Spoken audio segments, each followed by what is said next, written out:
Bom, gente, bom dia ou boa tarde.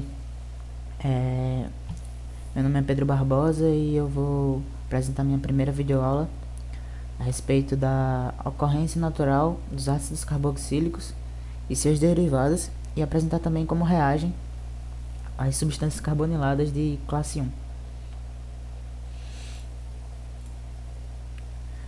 Bom, gente, primeiro a gente vai começar caracterizando os ácidos carboxílicos. Eles são ácidos orgânicos fracos caracterizados pelo grupo carboxila e é representado por essa fórmula molecular.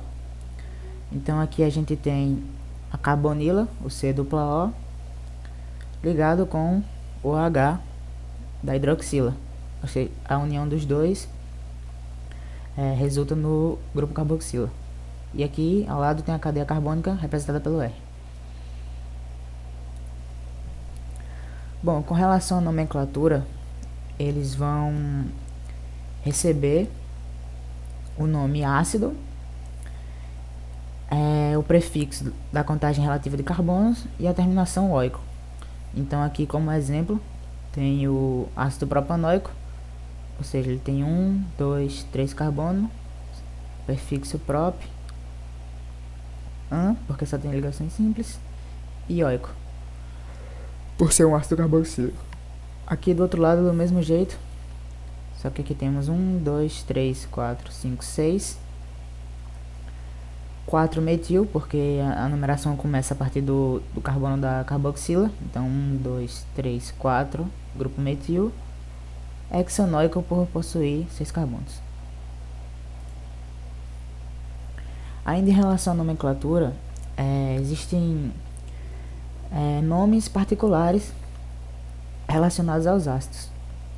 Como por exemplo aqui, o ácido metanoico, ele é comumente chamado de ácido fórmico e que ele vem da palavra formica.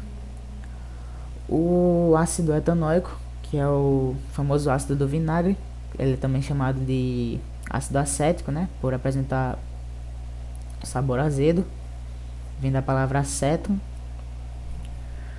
O ácido butanoico, também chamado de ácido butírico, que vem da palavra butíron, que é basicamente referente à manteiga, quando ela fica, digamos assim, rançosa, e aí ela libera esse tipo de ácido. Aqui tem mais dois outros exemplos, que seria o ácido pentanoico, também chamado de ácido valérico, por conta que ele é extraído de uma uma planta chamada valeriana. E o ácido hexanoico, que é também chamado de ácido caproico, vem da palavra caper, que lembra o cheiro da cabra, né? Fedorento. Bom, agora eu vou apresentar um pouco das propriedades físicas dos ácidos carboxílicos. Primeiramente, como eles apresentam os grupos OH-, eles apresentam pontos de fusão elevados devido às ligações de hidrogênio. Eles costumam ser solúveis em água, desde que sejam de baixa massa molecular, ou seja, não tem uma grande cadeia de carbonos. E em meio básico, os ácidos carboxílicos perdem seu hidrogênio ácido, formando sais solúveis. Essas são as três principais propriedades físicas relacionadas aos ácidos carboxílicos. Bom, quanto à acidez, em sua grande maioria, o pKa dos ácidos carboxílicos variam entre 4 e 5. E a presença de grupos retiradores de densidade eletrônica aumenta as acidez dos ácidos carboxílicos. Então tá aqui um exemplo com pKa 4.76, quando adiciono um grupo retirador por efeito indutivo, né? O pKa diminui, quando adiciono outro diminui mais, quando adiciono mais um diminui mais ainda. E aqui é só para mostrar que o efeito indutivo ele não é eficiente ao longo das ligações sigmas, ou seja, quanto maior for a cadeia para trás e o grupo estiver mais distante do ácido carboxílico, mais menos ácido vai ser, né? Não vai ser, o efeito não vai ser tão eficiente. Então aqui ele tá um pouco perto, mas tem uma cadeia aqui e uma aqui que atrapalha, então a acidez é mais alta, né? Porque ele tá bem próximo. Aqui ele já tá mais distante, então a acidez já cai um pouco. E aqui mais distante ainda, né? Bom, existem também os ácidos dicarboxílicos, que eles recebem o nome também de ácidos alcanodioicos. E ele é basicamente quando tem dois ácidos carboxílicos juntos. Nesse caso, a gente tem o ácido propanodioico, porque ele possui 1, 2, 3 carbonos, propanodioico. Bom, e agora eu vou falar a respeito do mecanismo da reação dos ácidos carboxílicos de classe 1, que é a substituição nucleofílica acílica. Bom, gente, o que vai acontecer basicamente? O carbono carbonílico eletrófilo, ele será atacado por um nucleófilo. Então, o nucleófilo vai vir, vai atacar o carbono da carbonila, o par dielétrico da ligação π vai subir e vai formar esse intermediário que não é tão estável. Bom, com o passar, a ligação do oxigênio vai retroceder e aí vai eliminar o grupo abandonador, que no caso seria a base mais fraca, ou Z, fazendo a reação retroceder, ou Y, fazendo gerar um novo produto.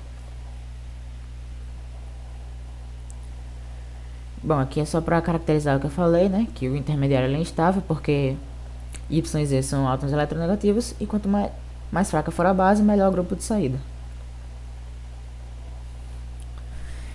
E aqui está um diagrama que eu vou apresentar, que ele explica bem como funciona o processo dessas reações.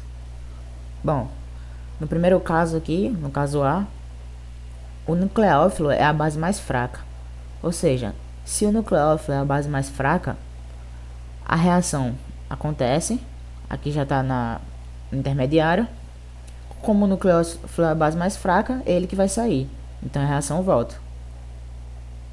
Ela não acontece.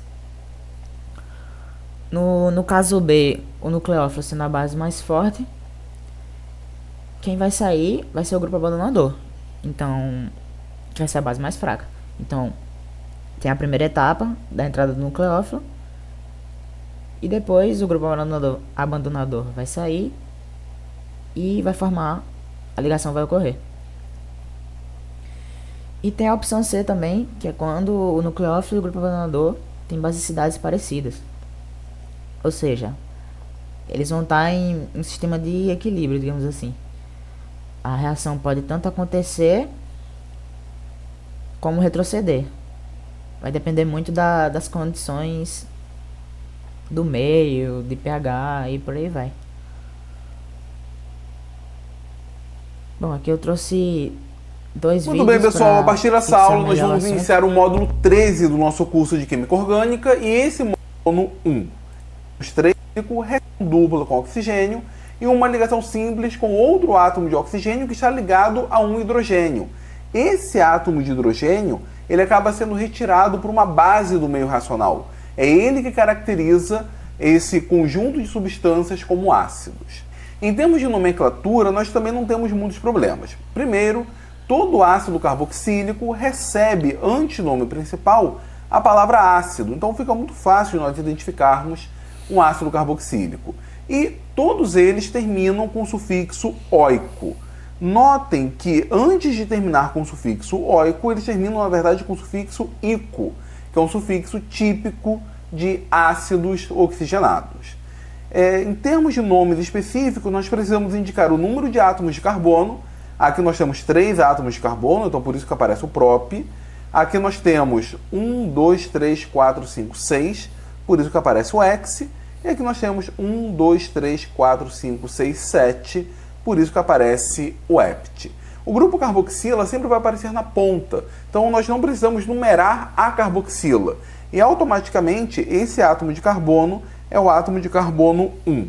Isso daqui não vai fazer diferença no caso do ácido propanóico, mas aqui onde nós temos uma ramificação tipo metil, é importante, porque o átomo de carbono 1 será esse, consequentemente, esse daqui vai ser o carbono 4. Aqui nós temos carbono 1, 2, 3. A ligação dupla aparece no carbono 3. Então por isso que nós temos esses nomes. Ácido propanóico, porque são 3 átomos de carbono.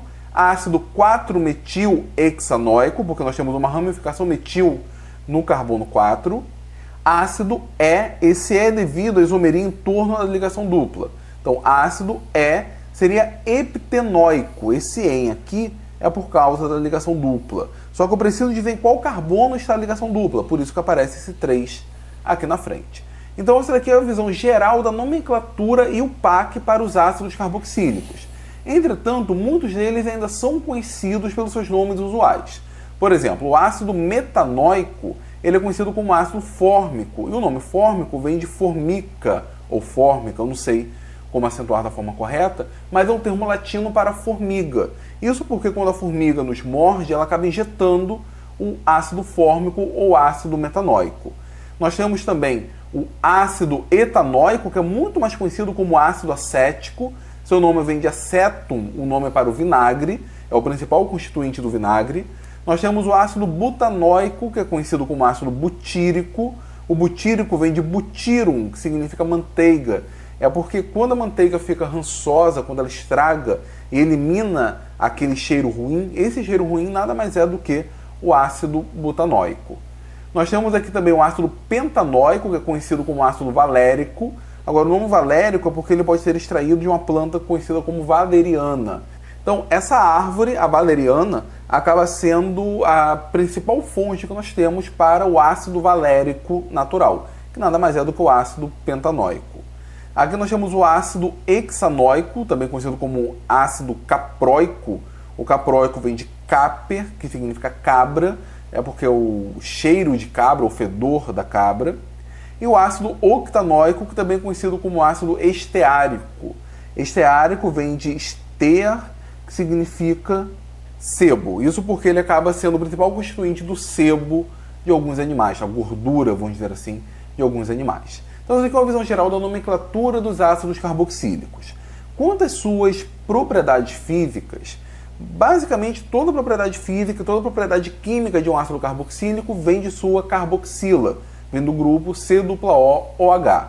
E pelo fato de nesse grupo nós termos um grupamento OH, isso faz com que os ácidos carboxílicos façam ligações de hidrogênio entre si. E se eles fazem ligações de hidrogênio, eles acabam tendo um ponto de fusão bem elevado, quando comparado com outros compostos com a mesma massa molecular ou uma massa molecular parecida. E além de apresentar um elevado ponto de fusão, eles ainda costumam ser bem solúveis em água, pelo menos aqueles com baixa massa molecular. Isso porque esse grupo OH consegue fazer ligações de hidrogênio com a água, e com isso a solubilidade acaba sendo bem favorecida. Outro detalhe bem importante é que, como nós estamos tratando de um ácido, esse ácido em meio básico acaba sofrendo uma reação de neutralização. Então os ácidos carboxílicos acabam perdendo o seu hidrogênio ácido, e com isso a gente acaba formando um sal que, em sua maioria, são solúveis. Aqui nós temos, por exemplo, o metanoato de sódio. Esse nome metanoato, essa terminação ato, é típica terminação que nós damos quando um ácido oxigenado, que termina com ico, é convertido em um ânion. Por exemplo, aqui nós tínhamos o ácido fórmico, ele terminava em ico, só que agora nós não temos mais o ácido, e sim o ânion do ácido. Então a terminação ico é substituída por ato. O que antes era ácido fórmico virou formiato, ou se preferirem o nome UPAC, o que era ácido metanóico virou metanoato. Esse aqui é o nome do ânion. Como é um sal, nós precisamos dizer o nome do cátion. Então vai ser o metanoato de sódio ou o formiato de sódio. A mesma coisa aqui. Seria o etanoato de potássio, porque ele vem do ácido etanóico. Ou, se preferirem o nome popular, o acetato de potássio, porque vem do ácido acético. Então esse nome, na verdade, acetato, acaba sendo bem conhecido. O ácido etanóico é muito mais conhecido como ácido acético. Consequentemente, o seu ânion, o etanoato, acaba sendo muito mais conhecido como acetato. E ainda dentro desse contexto, quando nós temos um ácido carboxílico que apresenta uma cadeia muito longa, nós chamamos esse ácido carboxílico de ácido graxo. E o sal gerado a partir do ácido graxo nós chamamos de sabão. Na verdade, os sabões são feitos a partir de sais de ácidos carboxílicos, especificamente de ácidos graxos, ácidos carboxílicos com uma longa cadeia. No que diz respeito à acidez dos ácidos carboxílicos, eles são, no geral, considerados ácidos fracos. O pKa fica em torno de 4 a 5, ou seja, a constante varia de 10 a menos 4 a 10 a menos 5. Uma exceção talvez seria o ácido carbônico, que é bem mais fraco, o pKa é 7. E isso possibilita, por exemplo, nós diferenciarmos os ácidos carboxílicos de outras espécies ácidas, como os fenóis e os álcools. O ácido carboxílico, por exemplo, ele acaba sendo muito solúvel em soluções com bicarbonato de sódio, com a base bem fraca. Só que essa solução de bicarbonato de sódio não é capaz, por exemplo, de solubilizar o fenol ou nem de solubilizar um álcool. Agora, para nós solubilizarmos os fenóis, nós precisamos utilizar uma base mais forte. Para isso, vamos utilizar o hidróxido de sódio. O bicarbonato não solubiliza o fenol, mas o hidróxido de sódio sim. Agora, se eu quiser solubilizar um álcool, eu não vou fazer isso nem com bicarbonato e nem com hidróxido de sódio. Então a gente consegue diferenciar um ácido carboxílico de um fenol, de um álcool, pela sua solubilidade relativa em meio básico. Isso porque os ácidos carboxílicos são mais ácidos do que os fenóis, que por sua vez são bem mais ácidos do que os álcools. No que diz respeito ainda à acidez dos ácidos carboxílicos, nós conseguimos fazer uma análise relativa dessa acidez, olhando principalmente a presença de grupos retiradores de densidade eletrônica ligados à cadeia carbônica. Quantos mais grupos retiradores de densidade eletrônica nós tivermos ligados à cadeia, mais ácido será esse ácido carboxílico. Aqui nós temos 4 exemplos.